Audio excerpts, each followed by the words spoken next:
González, bienvenidos a un nuevo video. Gracias por estar aquí. Hoy estaremos hablando acerca de cuando Dios nos dice que no. Sí, así mismo como lo escuchaste, a veces Dios también nos dice que no. Yo no sé cómo ha sido tu experiencia a lo largo de tu caminar en la fe, pero yo desde que me comencé me habían enseñado que todo, absolutamente todo lo que yo pidiera creyendo en el nombre de Jesús, Dios me lo tenía que conceder. Pero resulta que con el pasar del tiempo yo me empecé a dar cuenta que muchas de las cosas que yo pedía, Dios no las concedía. Entonces mi pregunta era, ¿por qué Dios no me ha respondido? ¿O por qué Dios tarda tanto en responderme? Y siempre las personas me decían, oye, el tiempo de Dios es perfecto, el tiempo de Dios es perfecto. Esa respuesta algún día llegará. Pero yo entendí algo, que a veces la respuesta sí llega, que nosotros queremos ignorarla y decir, no ha respondido, no, pero a veces llega y la respuesta es no. Quiero contarte en este video cuáles son los ejemplos que hay de cuando Dios decía que no. Porque ejemplos de que decía que sí, puedo ponerte dos rápidamente. Por ejemplo, Nínive. Nínive estaba por ser destruida. Y cuando ya estaba a punto de ser destruida, Dios les envía una advertencia de arrepentimiento. Ellos se arrepienten y Dios decide ¿qué? Dios decide quitar el juicio y les concede el perdón.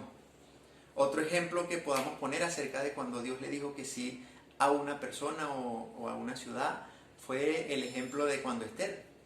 En ese caso, cuando los judíos estaban por ser destruidos, Esther entró en ayuno con todos los judíos, con toda su doncella. ¿Y cuál fue la respuesta de Dios? La respuesta de Dios fue concederle que ella entrara hasta donde estaba el rey y que el rey obrara a favor de la petición que había hecho Esther. Esos son ejemplos de cuando Dios dice que sí a nuestras oraciones. Pero hoy quiero darte un ejemplo de cuando Dios dice que no. Rápidamente te voy a leer un versículo que se encuentra en la segunda carta del libro de Samuel, capítulo 12, versículo 14 en adelante. Mira, esto aconteció en aquella ocasión cuando David había pecado con Betsabé y el profeta Natán va a corregirlo. No sé si recuerdan la manera en que Natán lo confrontó, una manera con mucha sabiduría. Pero ¿qué fue lo que hizo David después que recibió la confrontación de parte de Natán? Escucha con atención. El versículo 15. Y Natán se volvió a su casa, y Jehová hirió al niño que la mujer de Urías había engendrado de David, y enfermó gravemente. Entonces David rogó a Dios por el niño, y ayunó David, y entró y pasó la noche acostado en tierra. Miren lo que hizo David para que Dios le concediera de que el niño no muriera. Entró en ayuno. Aparte de que entró en ayuno, dice que puso su rostro en tierra y pasó todos estos días ¿qué? Ayunando. Pero ahora vamos a ver cómo le responde Dios a David. El versículo 18. Al séptimo día murió el niño, y temían los servidores de David hacerle saber que el niño había muerto, diciendo entre sí, cuando el niño aún vivía le hablábamos y no quería oír nuestra voz, ¿cuánto más se afligirá si le decimos que el niño ha muerto? Ellos pensaban que al ellos darle la noticia a David de que el niño había muerto, David se iba a volver loco, los iba a matar todo, iba a hacer cualquier desgracia. Pero ¿cómo respondió David cuando ellos le dijeron que el niño había muerto? Miren lo que dice. Mas David, viendo a sus servidores hablar entre sí, entendió que el niño había muerto. Por lo que dijo David a sus criados, ¿ha muerto el niño? Y ellos respondieron, ha muerto. Entonces David se levantó del suelo, se lavó, ungió, se cambió de ropa, entró a la casa de Jehová y adoró. Después vino a su casa y pidió que le trajesen de comer y comió. Es algo curioso para los servidores de David. Él no había querido comer, no había querido hacer nada mientras el niño estaba vivo. Pero entonces después que el niño muere, él viene y come, bebe y vuelve a la normalidad. ¿Qué fue lo que pasó? David entendió algo.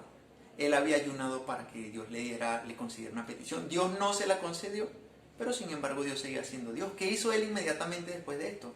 Fue al templo y adoró. Entonces, vemos este ejemplo y tal vez muchos puedan decir, oye, pero tienes que entender, Dios le dice que no porque el niño que estaba naciendo había sido concebido en pecado. Y en ese tiempo eran estrictos con estas cosas y Dios no iba a permitir que ese niño naciera. Pero te pongo otro ejemplo rápido y preciso acerca de una petición que se hizo y que Dios no la concedió y era alguien que nunca pecó, Jesucristo. ¿Te acuerdas cuando Jesús se encontraba en el Getsemaní? ¿Cuál fue la oración que Jesús hizo? Padre, si es necesario, pasa de mí esta copa, pero que no se haga mi voluntad sino la tuya.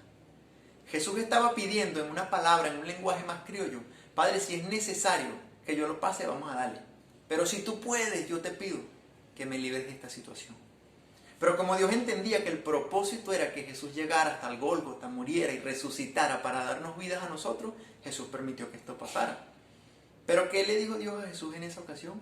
Le dijo, no, no puedo concederte esto porque mi propósito es que tú cumplas con esto. ¿Y qué es lo que tú y yo tenemos que aprender? Que la voluntad de Dios es buena, agradable y perfecta, y que sus planes son mejores que los míos y que los tuyos. Y que cuando Dios nos dice que no, sea por lo que sea, nosotros debemos entender que es lo mejor para nosotros. Hay otro versículo en el libro de Santiago que dice que nosotros a veces pedimos pero no sabemos pedir.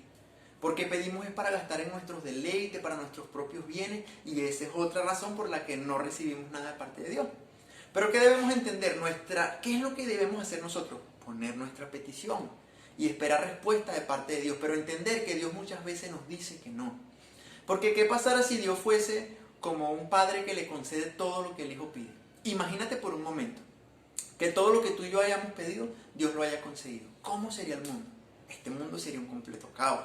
Porque a veces las peticiones que nosotros hacemos son peticiones más descabelladas, y por eso tenemos que pedirle al Espíritu Santo que nos enseñe a orar como es conveniente.